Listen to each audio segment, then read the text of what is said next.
Hello, 6th grade World Geography. Hope you're having a great summer.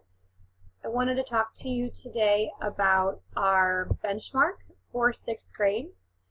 After we all left in March, there seemed to be some agreement that our benchmark wasn't quite measuring what we wanted it to. The idea that comparing and contrasting just wasn't happening, especially in that fourth question, in which they had to pick a place to live based upon the information in the documents. So I've been working on taking all that feedback into consideration and trying to come up with something that I felt best embodied the skill of comparing and contrasting. So I wanted you guys to take a look at what I've put together, and I wanted to go through it real quick, but before I do, some background upon where I found or where I guided myself in creating this assessment.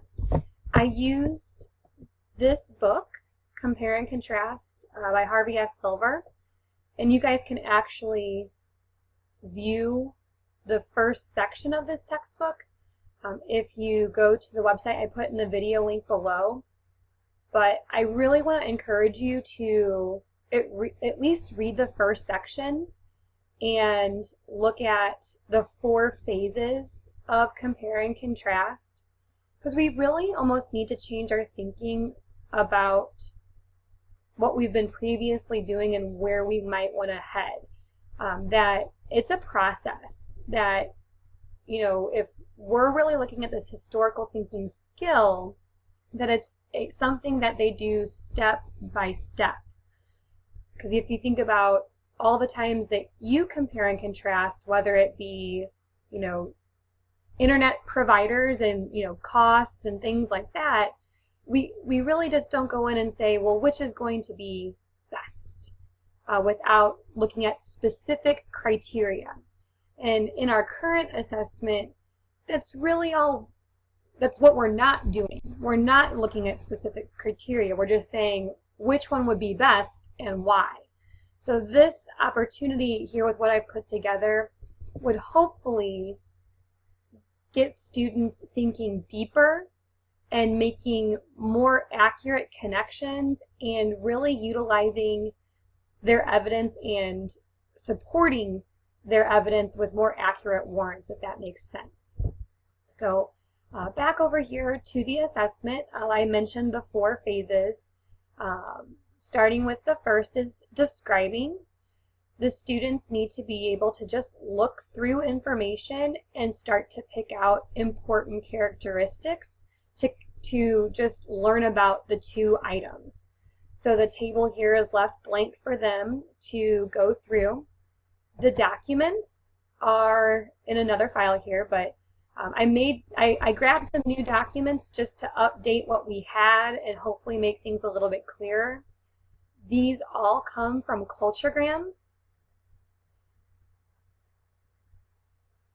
So as you can see, kind of similar, except there isn't an exact map unless you look back up at the infographic and it highlights where the countries are. But we know that those maps that we previously had, and we've struggled to find maps that truly copy well and aren't confusing for the kids. So I tried to go with something a little bit more clear.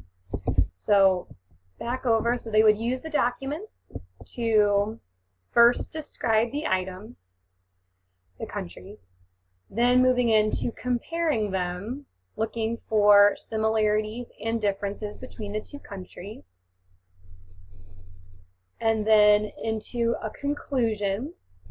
I have 2 options for the conclusion question. I know that this first one seems super simple, but the idea of the conclusion area, phase 3, is to get the students to start thinking deeper, which will help them in their 4th phase. So I'm currently a fan of just the first question here, but both could be helpful. I think that this question here, 3B, if we had a question that was more related to moving to the country based upon standard of living, this might be a great question to help get them thinking in that way for question 4. but, you know, I think that this might not be necessary for our assessment based upon what you see here for question 4, which is the applying phase.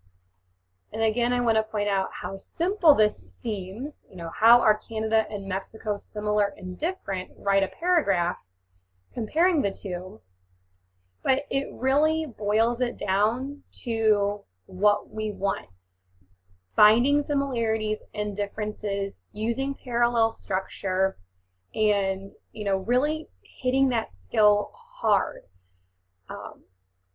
You know, I think that there's an opportunity for students to really grow from this pre-test to post-test the way that it's laid out. I did include a scoring guide. You'll notice that it's not in CWU format because the skill and the question for the application phase isn't needed. It's not a claim. They're not being asked to take a side or choose something that's better, etc.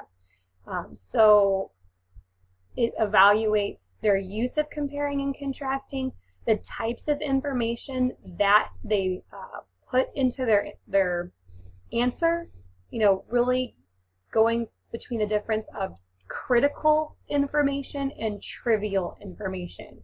We saw that in the benchmarks that we graded in March that students, you know, could find something potentially different about the two countries, but then lacked the expertise and the warrant, you know, really using that to show that they did know what they were talking about. So this, I thought, kind of helped put some rigor into what they were actually writing. I did want to point out here that in the process section that comparing and contrasting does mean that they are using that parallel structure to compare. That if they talk about the landforms of one country, then they need to also provide either a comparison or contrast for the landforms of the other country. So I didn't want to write that in because I thought it might muddle it, but just offering that clarification here that when I say compare and contrast at a proficient level, they are using parallel comparison. I did include the convention, so to say, you know, using transitions, grammar, etc. But when talking with Courtney, she said that, you know, there are some things on the rubric that don't have to be entered into PARS. You know, we think about our students and their writing. I think that this is great to have on our rubric, but we don't necessarily need to have it as part of our data entered in as PARS. So I'd love for you guys to take a look at this a little bit more, dive into it, and offer your feedback to Courtney. This book, again, the Comparing and Contrast book by Harvey Silver, if anyone is interested in any excerpts or anything, there's scoring guides, there's, you know, lots of different lessons and applications for compare and contrast. I'd be happy to, you know, scan some excerpts and send them out to you, but it's definitely a good read if you're looking for something to do over your summer. But just take a look and get back to Courtney so that hopefully when we meet back again in August that we can move forward with a benchmark that measures more of what we wanted to do. Thanks.